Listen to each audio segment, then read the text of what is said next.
अब बात यूपी के बलरामपुर की करते हैं। प्रधानमंत्री ने आज बलरामपुर समेत यूपी के 9 जिलों को वो सौगात दी जो 50 साल से अटकी हुई थी।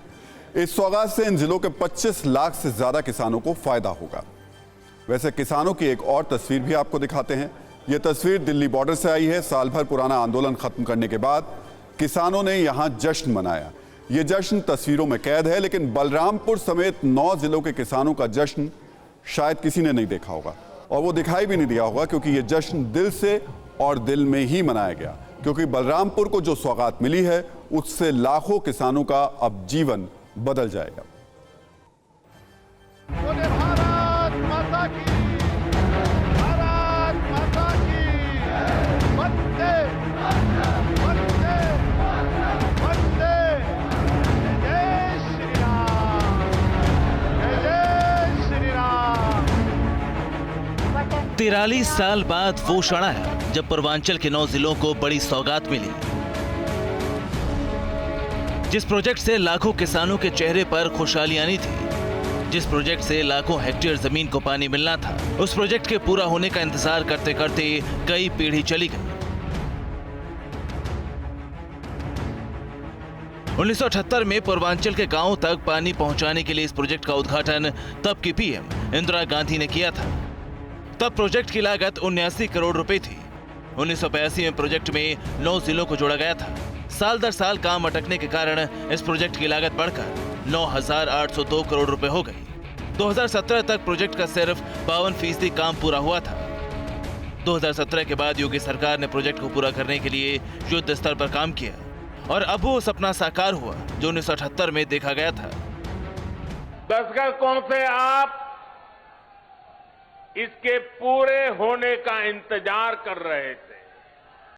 घाघरा, सरयू, राप्ती, बाणगंगा और रोहिणी की जल शक्ति अब इस क्षेत्र में समृद्धि का नया दौर लेकर आने वाली है। इस प्रोजेक्ट की अहमियत इसी बात से समझी जा सकती है कि 2012 में इसे राष्ट्रीय परियोजना घोषित किया गया था।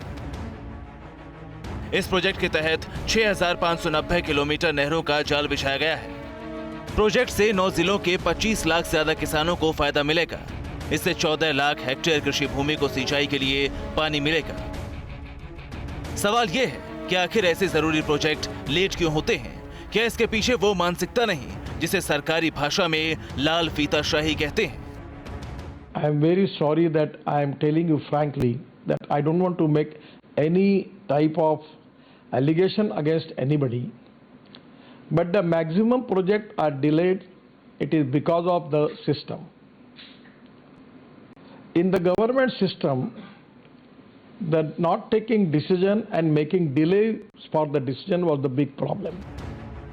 ये सवाल बड़ा है क्योंकि ये इकलौता प्रोजेक्ट नहीं है जो अधूरा था। ऐसे अधूरे प्रोजेक्ट की लिस्ट लंबी है, इसलिए सवाल और भी बड़ा हो जाता है कि आखिर देश के विकास को रफ्तार देने वाले ऐसे प्रोजेक्ट्स की देरी का जिम्मेदार कौन है? हम आज सरयू नहर प्रोजेक्ट की बात इसलिए नहीं कर रहे हैं कि आज प्रधानमंत्री मोदी ने इस प्रोजेक्ट का उद्घाटन किया। हम आज इस प्रोजेक्ट के बहाने उस प्रवृत्ति को तलाश रहे हैं जो सब चलता है वाली मानसिकता से काम करती है। हम उस प्रवृत्ति की पड़ताल कर रहे हैं जो ऐसे अहम प्रोजेक्ट पर कुंडली मारकर बैठ जाती है और जिसके कारण लाखों लोगों को 4 दशक तक इंतजार करना पड़ता है।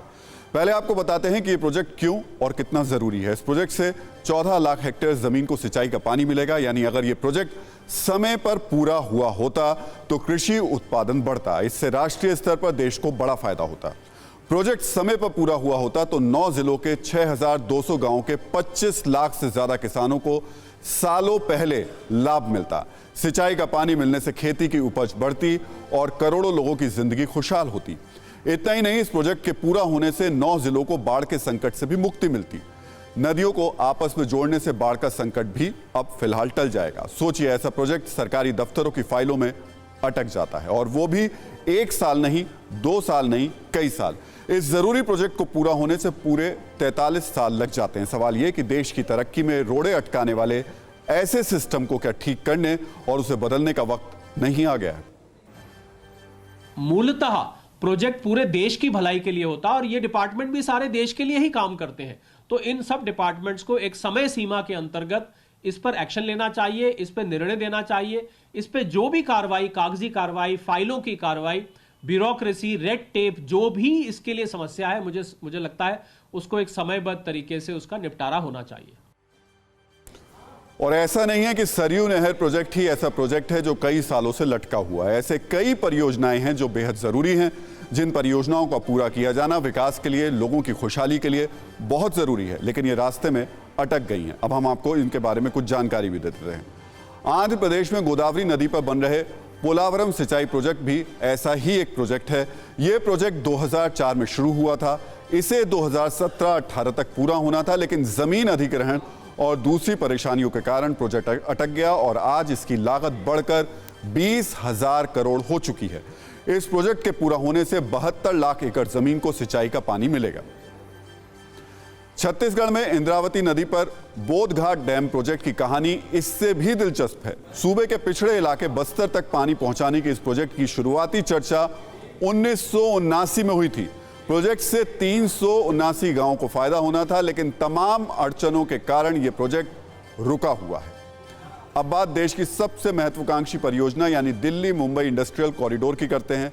इस प्रोजेक्ट से दिल्ली, यूपी, हरियाणा, राजस्थान, गुजरात, महाराष्ट्र को फायदा होना है। इस प्रोजेक्ट के लिए 2006 में भारत जापान के बीच समझौता हुआ। 2008 में इस पर काम भी शुरू हो गया। प्रोजेक्ट 2016 में पूरा होना था, लेकिन अड़चनों के कारण इस प्रोजेक्ट में देरी हुई। ये सिर्फ चंद प्रोजेक्ट हैं, लिस्ट बहुत लंबी है। सब चलता है वाली मानसिकता के कारण ऐसे कई प्रोजेक्ट रुके हुए हैं जो देश के लिए, हमारे लिए, आपके लिए बहुत जरूरी हैं।